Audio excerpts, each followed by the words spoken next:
नमस्कार दोस्तों, wealth sky के एक और नए इंटरेस्टिंग वीडियो में आप सभी लोगों का स्वागत है। मेरा नाम है सुधीर और बात करेंगे इस वीडियो में हम निफ्टी और बैंक निफ्टी के बारे में। ऑप्शन चेन डाटा को हम यहाँ पे समझेंगे, अंडरस्टैंड करेंगे कि कल का मूवमेंट कैसा रह सकता है और कल एक्सपायरी किस लेवल पे हो सकती है, इसको भी हम समझने की कोशिश करेंगे। बट सबसे पहले बात करते हैं मार्केट एट 11 के वीडियो की। मार्केट एट 11 के वीडियो में मैंने आपको क्लियरली लेवल दिया था कि अगर ये 18,700 को क्रॉस करता है तो मैं यहाँ पे बाइंग करने में इंटरेस्टेड हूँ। अगर ये नहीं क्रॉस कर पाया अगले 5-10 मिनट तो मैं इसको शॉर्ट करूँगा, डे लो मेरा टारगेट होगा। ठीक है, तो ये क्रॉस नहीं कर पाया। एक बार मैंने इसको यहाँ पे शॉर्ट किया था तो कुछ प्रॉफिट यहाँ मिला, फिर ये दोबारा से ऊपर मूव करने की कोशिश किया था, रेजिस्टेंस फेस करने लगा यहाँ पे, तो इसको मैंने दोबारा से इस कैंडल पे शॉर्ट किया था और डे लो मेरा टारगेट था। अगर मैं पोजीशंस की बात करूँ तो यहाँ पे मैं आपको पोजीशंस भी दिखा देता हूँ, तो आप देख सकते हो ये निफ्टी 18,660 पे क्लोज हुआ है, तो ये मेरी आज की पोजीशंस थी। यहाँ पे 18,600 की पुट, 18,500 की पुट, 44,000 की पुट, 43,900 की पुट, 43,800 की पुट, 44। ये जो 44,000 की पुट है इसमें 20 पॉइंट मिले हैं, बाकी ये ब्रेक इवन पे सारे ऑप्शन कटे हैं क्योंकि बैंक निफ्टी में कोई मूवमेंट नहीं था। बट निफ्टी के अंदर 50 पॉइंट का मूवमेंट आया, उस मूवमेंट की वजह से 18,500 की पुट में 3 से 4 पॉइंट कमाने को मिल गए। बट 18,600 के पॉइंट में इसको मैंने 24 रुपये पे लिया था और 38 रुपये पे काटा, तो इसके अंदर काफ़ी अच्छे 14 पॉइंट यहाँ पे मिल गए थे और ठीक ठाक सी क्वांटिटी भी थी मेरी, तो एक ठीक ठाक सा प्रॉफिट यहाँ पे मिल गया है। ठीक है ना, और जैसा कि प्रॉफिट और लॉस तो मैं शो करने में इंटरेस्टेड रहता नहीं हूँ क्योंकि सिंपल ही चीज़ है, मार्केट नीचे आया, मेरी पोजीशन पुट साइड की, तो जाहिर सी बात है मेरे को 1-2 रुपये मिल ही गए होंगे और मैं उससे खुश हूँ। ठीक है, आप खुश नहीं रह पाते हो तो ये आपका प्रॉब्लम है, बट मैं हैप्पी हूँ, जो भी मिला आई एम हैप्पी। ठीक है, वैसा ही मार्केट ने रिएक्शन दिया तो काफ़ी अच्छी चीज़ थी। मैंने जिस लेवल पे शॉर्ट किया, स्टॉप लॉस मेरा क्लियर कट था 18,700 का, मार्केट ने उसको ट्रिगर नहीं किया, फेवर में चला गया, एक अच्छा प्रॉफिट यहाँ पे मिल गया। सेम चीज़ बैंक निफ्टी में भी ओपिनियन था। बैंक निफ्टी ने डे लो मॉर्निंग में हिट कर दिया था, तो मॉर्निंग में ही थोड़ा सा प्रॉफिट मेरे को बैंक निफ्टी में मिल गया था। उसके बाद ये ऊपर रिकवर किया तो मैंने उसको दोबारा शॉर्ट करना पसंद नहीं किया क्योंकि मोमेंटम थोड़ा सा मिसिंग था बैंक निफ्टी का। निफ्टी थोड़ा सा दिख रहा था मोमेंटम में है, बट बैंक निफ्टी का मोमेंटम मिसिंग था, तो फिर मैंने बैंक निफ्टी को दोबारा हाथ नहीं लगाया था। ठीक है, ये आज का सिनेरियो हो गया। रात में मैंने एक वीडियो, इंटरेस्टिंग वीडियो शूट किया था। जैसा कि मैंने आपको कल, क्या हुआ कि मेरे को एक पर्सन का मेल आया था, उस मेल में जो मैंने कल मार्केट में के टाइम में आपको जो वीडियो शेयर किया था उसमें मैंने बताया था कि 60 प्लस वालों को ट्रेडिंग नहीं करनी चाहिए। क्यों नहीं करनी चाहिए, क्या रीज़न था, तो उन लोगों उस पर्सन ने मेरे को मेल किया था। उस मेल के रिगार्डिंग मैंने बहुत ही इंटरेस्टिंग वीडियो बनाया है और पूरा क्लैरिफिकेशन दिया है कि आप अगर वर्किंग हो, अगर आप मान लीजिए 9 टू 10 या 9 टू 6 की जॉब में अगर आप काम करते हो, या फिर आप 65 प्लस हो या 60 प्लस हो, तो आपको क्यों ट्रेडिंग नहीं करनी चाहिए, मैंने प्योर क्लैरिफिकेशन दिया है उस वीडियो का। अगर आपके पास टाइम हो, वीडियो थोड़ा सा लंबा है, ये वीडियो है, ठीक है ना, आधे घंटे का वीडियो है। अगर आपके पास टाइम हो, इस वीडियो को ज़रूर देखिएगा।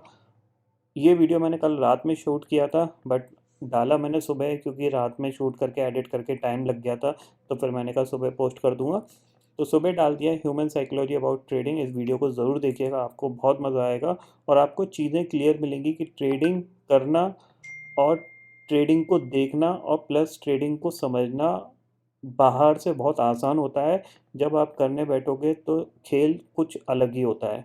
ठीक है ना? इतना भी आसान काम नहीं है जितना लोग समझते हैं, तो ये चीज़ मैंने पूरी एक्सप्लेनेशन के साथ इसमें बताई है, तो अगर आपके पास टाइम हो तो इस वीडियो को ज़रूर देख लीजिएगा। ठीक है? अब बात करते हैं अपनी एनालिसिस की। तो क्लोजिंग निफ्टी की आई है अराउंड 18,660 पे। सबसे पहले ये सारे चैनल हटा देते हैं क्योंकि कल एक्सपायरी है और ज़ाहिर सी बात है पिछले कुछ दिन से एक्सपायरी क्या है, एक नॉर्मल कंसोलिडेशन वाली एक्सपायरी हो रही है और पूरे दिन में सिर्फ एक या दो मोमेंटम आते हैं। उन दो मोमेंटम के लिए हमें थोड़ा सा अलर्ट होकर बैठना पड़ता है, तभी हमें प्रॉफिट मिलता है, अदरवाइज़ हमें थोड़ा बहुत लॉस होगा या फिर हम ट्रेड नहीं करेंगे। ठीक है, तो सबसे पहली चीज़ आती है, आज यूएस की फेड पॉलिसी है, ठीक है ना? फेड पॉलिसी का अनाउंसमेंट आने के बाद यूएस मार्केट वॉलेटाइल हो सकते हैं। क्यों हो सकते हैं? क्योंकि कल भी जब यूएस इन्फ्लेशन डाटा आया था, तो ऑलमोस्ट अगर बात करें तो जो ओपनिंग हुई थी डाउ जोन्स की, वो हुई थी करीब-करीब आपकी 800 पॉइंट ऊपर और वहाँ से वो पूरा गिर के एक बार तो नेगेटिव चला गया था। देख रहे हो आप, ये ओपनिंग हुई थी, नेगेटिव चला गया था, बट क्लोजिंग जो आई वो 100 पॉइंट ऊपर आई थी, 103 पॉइंट ऊपर आई थी। सेम चीज़ आज भी हो सकती है, बट आज अगर मान लीजिए देखो इंटरेस्ट रेट बढ़ेंगे ही बढ़ेंगे, तो सब कुछ डिपेंड करता है आपकी कमेंट्री पे कि क्या चीज़ बोलते हैं, उस चीज़ पे डिपेंड करेगा। अगर कुछ भी उन्होंने फर्दर नेगेटिव बोला, नहीं इंटरेस्ट रेट इसी तरीके से बढ़ेंगे, अभी इन्फ्लेशन कोई ज़्यादा कम नहीं हुई है, तो मार्केट के गिरने के चांसेस बहुत ज़्यादा हैं यूएस मार्केट के। हमारा गिरेगा नहीं गिरेगा ये पता नहीं, बट यूएस मार्केट के गिरने के चांसेस बहुत ज़्यादा रहेंगे, ये चीज़ आप क्लियरली समझ लीजिए। और अगर उन्होंने बोला ठीक है ये आखिरी बार बढ़ा दिया है, इसके बाद हम धीरे धीरे कम ही करेंगे, तो फिर आपको एक अनदर मोमेंटम यहाँ पे देखने को मिल सकता है। तो हमारा क्या है कि एज अ न्यूट्रल हम कल के जैकपॉट एक्सपायरी के लिए हम जाएंगे, बट हमें लेवल पता होना चाहिए कि कौन से इंपॉर्टेंट लेवल हैं जहाँ पे अगर मार्केट खुलता है तो हमें क्या ट्रेड डालनी चाहिए। ठीक है, तो सिंपल ही चीज़ है। सबसे पहले ऑप्शन चेन डाटा देखते हैं। ऑप्शन चेन डाटा में अगर आप देखोगे तो यहाँ पे 18,600 की कॉल पे करीब 85 लाख का ओपन इंटरेस्ट खड़ा हुआ है। 18,700 की कॉल पे 1,08,00,000 का ओपन इंटरेस्ट दिख रहा है।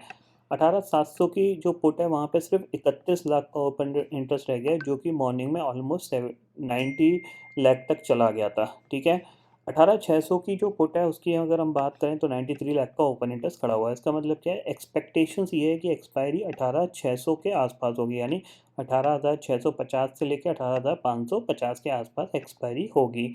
क्यों हो सकती है, क्योंकि जाहिर सी बात है 18,600 का शॉर्ट स्ट्रेडल यहाँ पे 94 + 30 करीब 120 पॉइंट का चल रहा है। इसका मतलब क्या है, 18,500 से लेकर 18,700 के बीच में एक्सपायरी होनी चाहिए।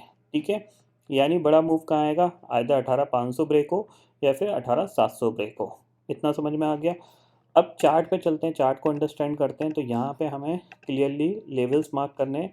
लेवल्स के तौर पे देखा जाए तो जो रेजिस्टेंस था मार्केट का वो स्टिल इंटैक्ट हुआ है, क्योंकि मार्केट ने उसके नीचे ही क्लोजिंग दी है। ठीक है, ये इंपॉर्टेंट रेजिस्टेंस था, इसके नीचे ही क्लोजिंग आई है, तो ये अभी भी स्टिल रेजिस्टेंस बना हुआ है। ऊपर हमारे पास जो शॉर्ट कवरिंग जोन है वो है हमारा 18,720। 18,720 के ऊपर निकलेगा तो एक शॉर्ट कवरिंग आ सकती है। तो पॉजिटिव प्राइस एक्शन अगर कुछ भी बनता है 18,700 के ऊपर तो हम बाय करके काम करेंगे।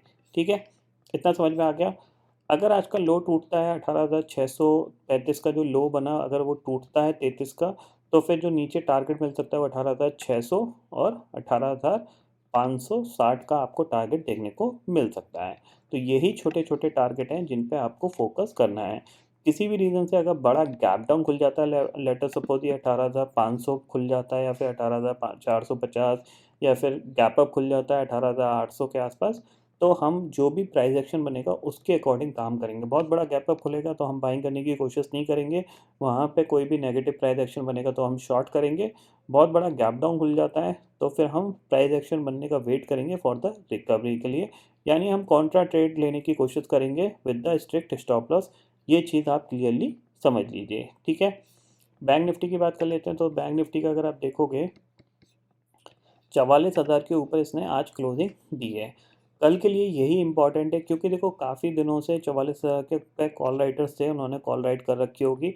अब ये 44,000 के ऊपर निकला है, तो किसी भी रीज़न से अगर ये इस लेवल के आसपास मिलता है, 44,150 के आसपास मिलता है या इसके ऊपर मिलता है, तो हम यहाँ पे एक बार शॉर्ट करना पसंद करेंगे। बिकॉज 44,000 44,000 एक राउंड फिगर है। कहीं ना कहीं यहाँ पे ज़्यादातर लोगों ने शॉर्ट स्ट्रेडल बेचा होगा, तो कहीं ना कहीं मार्केट इसके आसपास आने की कोशिश करेगा। तो 18,150 से लेकर 18,250 जितना इसके ऊपर मिलेगा उतना हम यहाँ पे एक बार स्ट्रिक्ट स्टॉप लॉस लगा के शॉर्ट करना पसंद करेंगे। ये चीज़ आप क्लियरली समझ में आ गई। नीचे अगर देखा जाए तो ये एक इम्पॉर्टेंट लेवल था जो कि 43,850 है। ये हमारा टारगेट हो सकता है अगर हम ऊपर से शॉर्ट करते हैं। तो ये चीज़ समझ लीजिए, अगर 44,000 ब्रेक होता है तो नेक्स्ट टारगेट आपके पास 43,850 है, और अगर ये भी ब्रेक होता है तो नेक्स्ट टारगेट आपके पास है अराउंड 43,750। ठीक है, ये समझ में आ गया। ये चैनल जो है फ़िलहाल छोटे छोटे टारगेट के लिए है। ठीक है, ये चैनल छोटे छोटे टारगेट के लिए है। अगर 750 ब्रेक होता है तो फिर टारगेट आपके लिए थोड़े से बड़े खुल सकते हैं। तो फिर आपको कहाँ तक की गिरावट देखने को मिल सकती है, अराउंड एक्सपेक्ट करिए 43,500 तक की। ठीक है, इतना समझ में आ गया। यानी 43,750 ब्रेक होगा तब आपको ये वन वे नीचे आता हुआ दिखाई दे सकता है। इतना आप क्लियरली समझ लीजिए। ठीक है, तो आपको फोकस क्या करना है कि अगर मार्केट इसी चैनल के अंदर खुल रहा है तो जाहिर सी बात है ऊपर की साइड इसको रेजिस्टेंस है, तो 44,150 के आसपास हम सेल करके काम करेंगे, और नीचे आपके पास 43,850 के आसपास सपोर्ट मिलेगा तो वहाँ पे हम एक बार बाय करके काम कर सकते हैं। But according to the sentiment के हिसाब से हम काम करेंगे। Let us suppose US market मान लीजिए आज शॉर्ट अप करता है, तो हम बाइंग की अपॉर्चुनिटी ढूंढने की कोशिश करेंगे, कोई भी डिप आती है नीचे। और अगर मान लीजिए आज यूएस मार्केट गिर जाता है, तो कोई भी बाउंस बैक आता है, तो वहाँ पे हम शॉर्टिंग अपॉर्चुनिटी ढूंढने की कोशिश करेंगे। अकॉर्डिंग टू द ट्रेंड के हिसाब से हम काम करने की कोशिश करेंगे। ठीक है। ग्लोबल मार्केट की सिचुएशन में ऑलरेडी आपको बता चुका हूँ। करेंटली अगर इंडेक्सेस फ्यूचर्स में जाते हैं तो फ्लैट से कामकाज कर रहे हैं। 32 पॉइंट डाउ प्लस है, नैस्डैक भी करीब आपका देखा जाए तो 7 पॉइंट प्लस है। यूरोपियन मार्केट में करीब आधा आधा परसेंट की यहाँ पे गिरावट देखने को मिल रही है।